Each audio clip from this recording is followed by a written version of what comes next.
না। 7-এর তো কম পাবা অবশ্যই, কিন্তু 7 তো পাবে না। আর 7 তো একটা মৌলিক সংখ্যা, এমনও না যে তোমার দরকার 8, তুমি 2 আর 4 গুণ করে পাবা।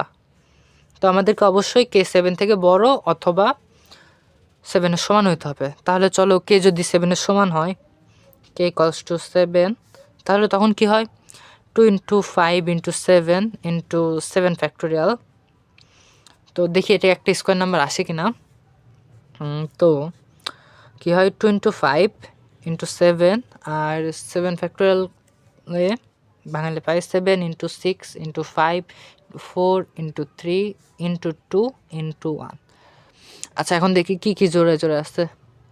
দেখো 2 আছে একটা আর 2 আছে একটা, তাহলে 2 স্কোয়ার লিখতে পারি। 7 আছে একটা, 7 আছে একটা, তাহলে এটাও 7 স্কোয়ার লিখতে পারি। আর কি কি আছে, একটা 4 আছে, 4কে লেখা যায় 2 স্কোয়ার আকারে। 5ও আছে, দুইটা 5 স্কোয়ার আকারে লেখা যায়। তো আর কি আছে, 3 আছে আর 6 আছে, 6কে লেখা যায় 2 × 3, তাহলে দুইটা 3 আছে, তাহলে 3 স্কোয়ারও আছে, কিন্তু অতিরিক্ত একটা 2 আছে।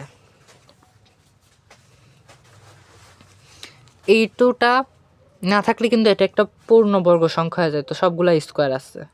তাহলে এই 2টা জন্য আমাদেরকে আরও 2 গুণ করতে হবে। তো আমরা তো ফ্যাক্টোরিয়াল থেকে বের করছি না, ফ্যাক্টোরিয়ালের সাথে তো 2 গুণ করতে পারবো না, অবশ্যই 7-এর থেকে বড় কিছু না, ওইটার ভিতর থেকে 2 কমন নিয়ে আনতে হবে। তো চলো কে যদি 8 হয়, তাহলে দেখো এই জিনিসটা সেম, 7 পর্যন্ত তো সেম, 7 থেকে 2 পর্যন্ত শুধুমাত্র একটা জিনিস গুণ করতে হবে, 2 × 5 × 7 × 8 ফ্যাক্টোরিয়াল।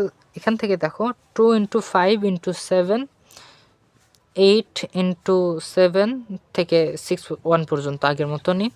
দেখো এখানে শুধু আগে 8টা ছিল না, এখন শুধু 8 গুণ করছি, তাহলে কি করা যায়, আগের মতনই থাকবে 2 square × 7 square × 2 square × 5 square × 3 square × 2, এটা আমরা আগে পাইছিলাম। আর 8-এর জন্য পাই 8কে লেখা যায় 2 কিউব আকারে।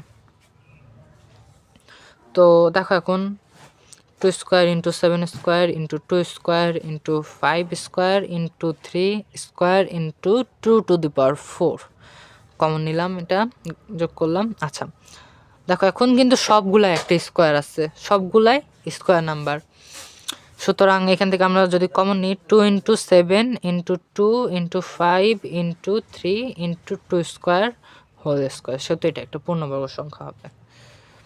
তাহলে আমরা সর্বনিম্ন কে কত পাইলাম, কে 7 থেকে বড় এবং কে পাইছে 8। তো এটাই ছিল আজকের প্রবলেমের সলিউশন। ধন্যবাদ সবাইকে।